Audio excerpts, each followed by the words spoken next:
خليك توفيق قريشي بلع فمك بلع فمك. علاش تهدر انت افير دو سوفرينتي ناسيونال؟ تو شكون؟ وما تجوش تبكوا من بعد. ابخي نو ديت با يا يو ان كومبلو، ماشي نتوما ديروها ديرها كحله كما نقولوا هنا في الجزائر، تروح ديرها كحله وبعد تعيط تكريو سكوندال. يا جماعه لا نوبليس، يا جماعه لا نوبليس.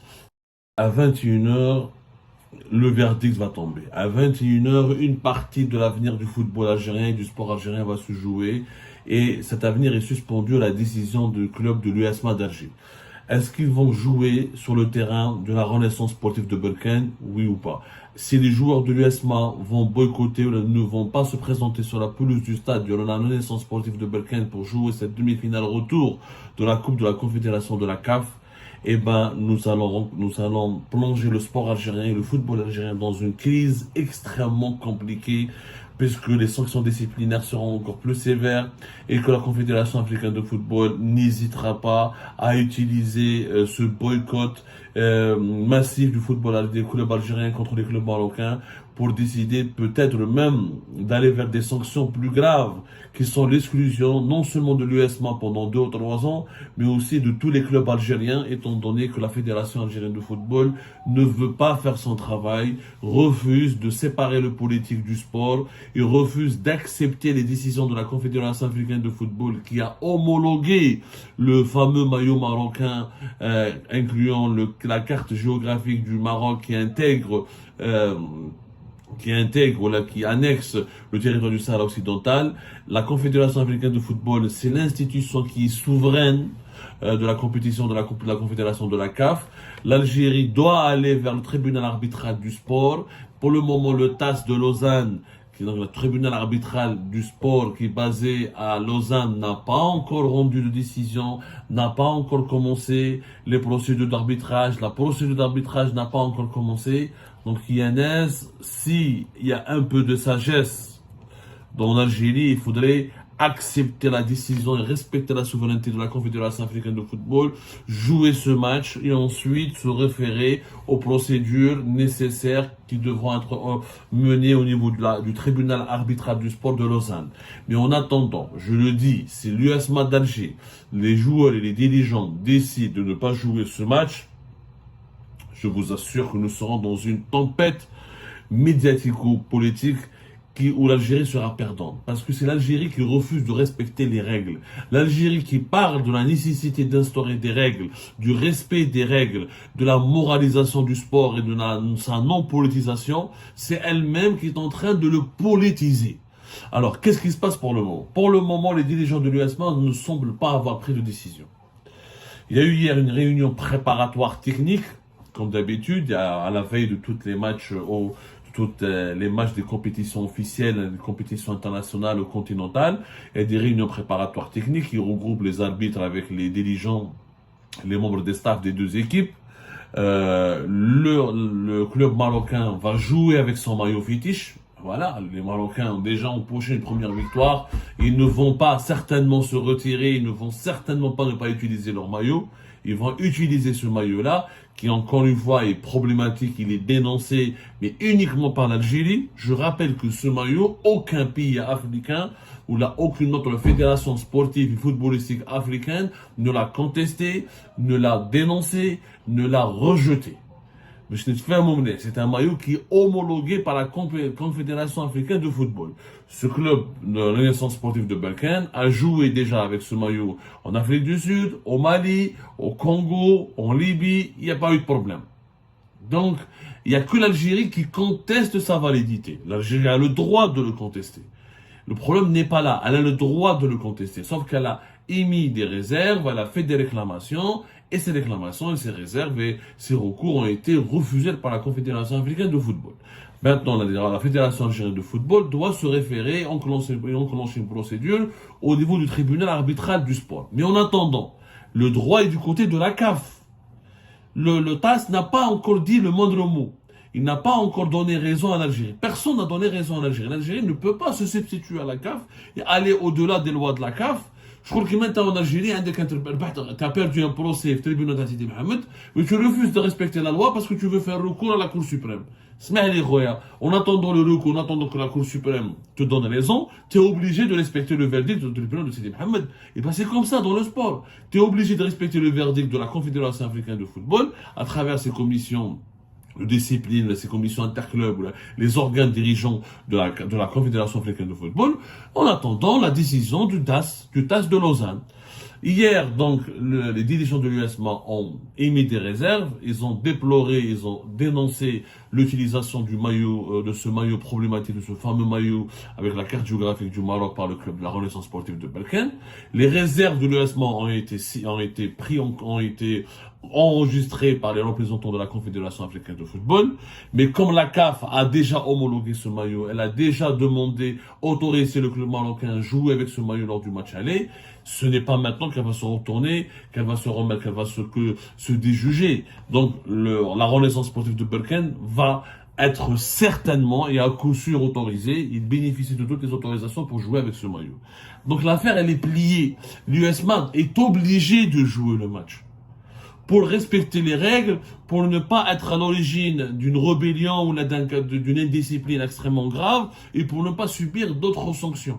Parce que si les ESMA ne jouent pas, la demi-finale sera annulée, il y aura un préjudice important pour la CAF, préjudice financier, préjudice moral, parce que là, les sponsors, les supporters, les diffuseurs vont tous perdre, et là, la CAF est obligée de sanctionner l'USMA. Le problème, c'est que l'USMA ne sont pas souverains dans leurs décisions. On l'a bien compris, les dirigeants de l'USMA, jusqu'à l'heure actuelle, selon les sources que j'ai pu contacter, attendent toujours les instructions d'Alger. Ce sont des instructions politiques d'Alger. C'est-à-dire que c'est le gouvernement, c'est la présidence de la République qui doit prendre la décision pour autoriser l'USMA à jouer ou pas. C'est complètement fou.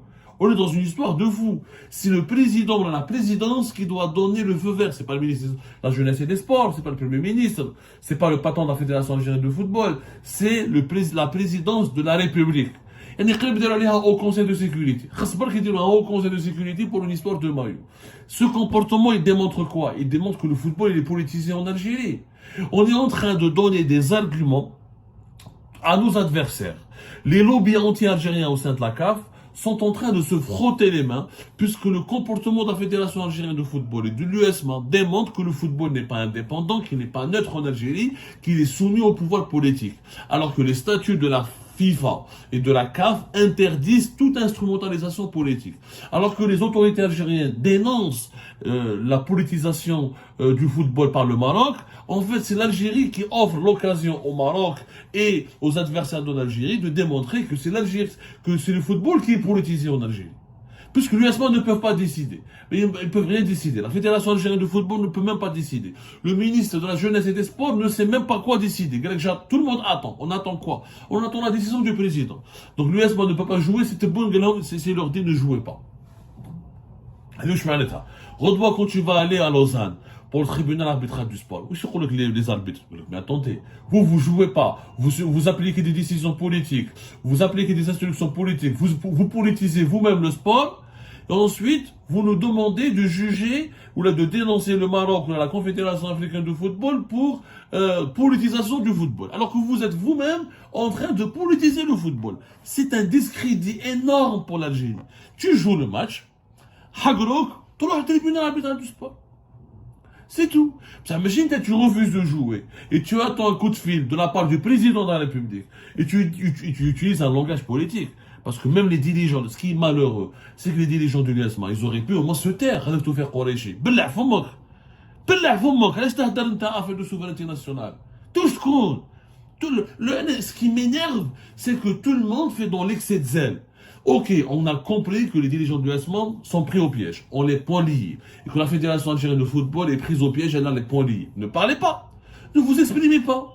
Elle a des déclarations politiques qui confirment au monde entier que ce match, l'Algérie l'a politisé.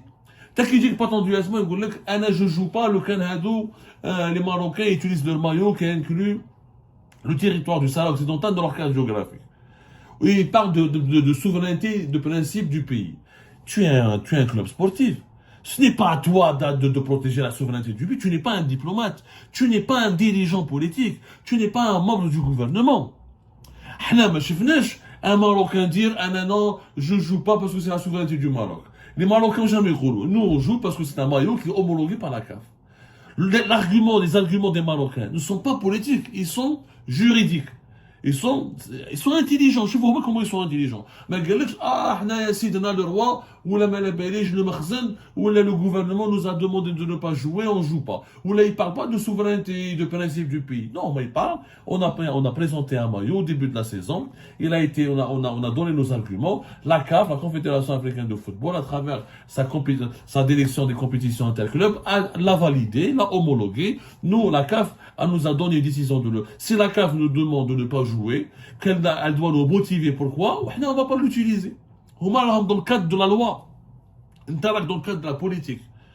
Quand un président de club ou un manager sportif de ce club parle comme ça, c'est un discrédit, encore une fois. On se tire une balle dans le pied. C'est une erreur monumentale.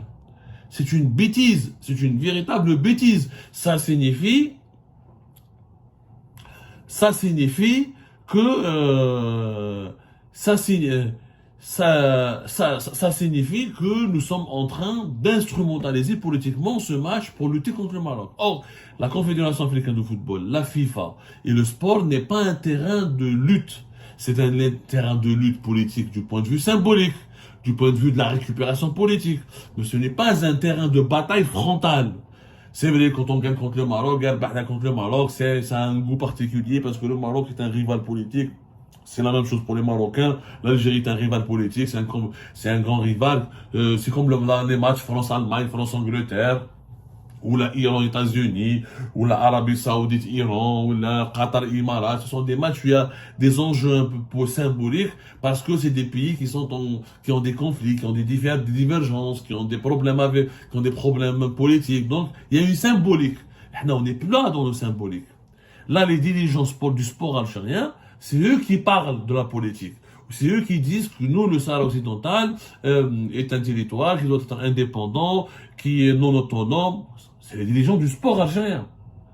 Alors qu'ils ne sont pas censés parler de politique. La Fédération algérienne de football n'a pas à prendre position sur un conflit qui est purement politique.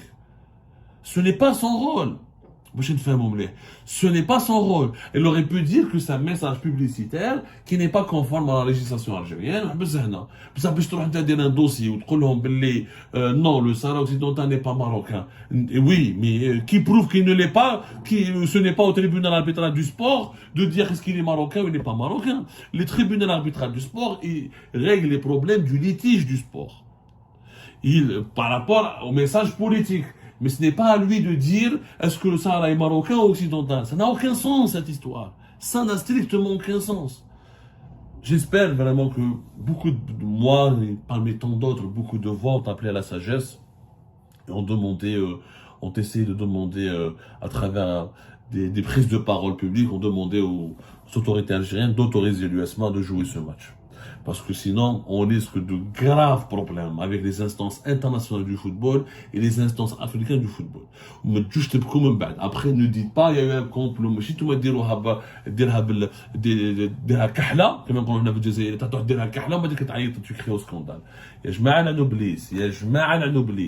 si vous entamez un bras de fer avec les instances dirigeantes du football mondial et du football africain, sur le plan politique, on est perdant. Tu joues le match, ensuite tu contestes.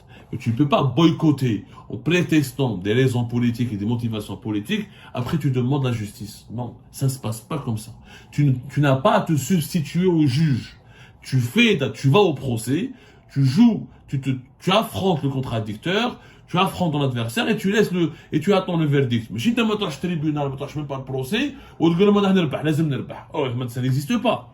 C'est comme ça que la posture de l'USMA, de la Fédération algérienne de football, elle est exactement similaire à cette situation. Ils refusent de jouer, ils refusent de se plier aux règles de la Confédération africaine de football, ils refusent de se plier aux règles du sport international. Ensuite, ils demandent justice, ils demandent à ce que ces mêmes règles soient respectées. N'oublions pas que la CAF, elle est une annexe de la FIFA. que la CAF, elle est cautionnée et surveillée et contrôlée par la FIFA. Et que le tribunal arbitral du sport doit écouter toutes les parties prenantes du conflit et qu'il doit régler un litige sportif. Il n'est pas là pour régler un litige politique. Alors, ce que font la Fédération algérienne de football et les dirigeants de l'USMA, ils disent Chita, le pouvoir algérien me donnera un poste de ministre, ou là, Walid Saïd est à la FAF, je vais attendre un poste, ou des récompenses. Mais vous êtes en train de ruiner le football algérien. Pensez d'abord au football algérien. Pensez d'abord aux millions de supporters algériens, aux centaines de milliers de personnes qui pratiquent le football professionnel en Algérie. Ils risquent d'être exclus de toutes les compétitions continentales et internationales. Le discrédit pour le pays serait énorme. Le préjudice pour la crédibilité du pays serait énorme. J'espère que les dirigeants algériens seront sages et qu'ils arrêteront de faire la pression sur l'USMA et qu'ils autoriseront les joueurs de l'USMA de jouer ce match tant entendu contre le club marocain de la Renaissance sportive de Berkane.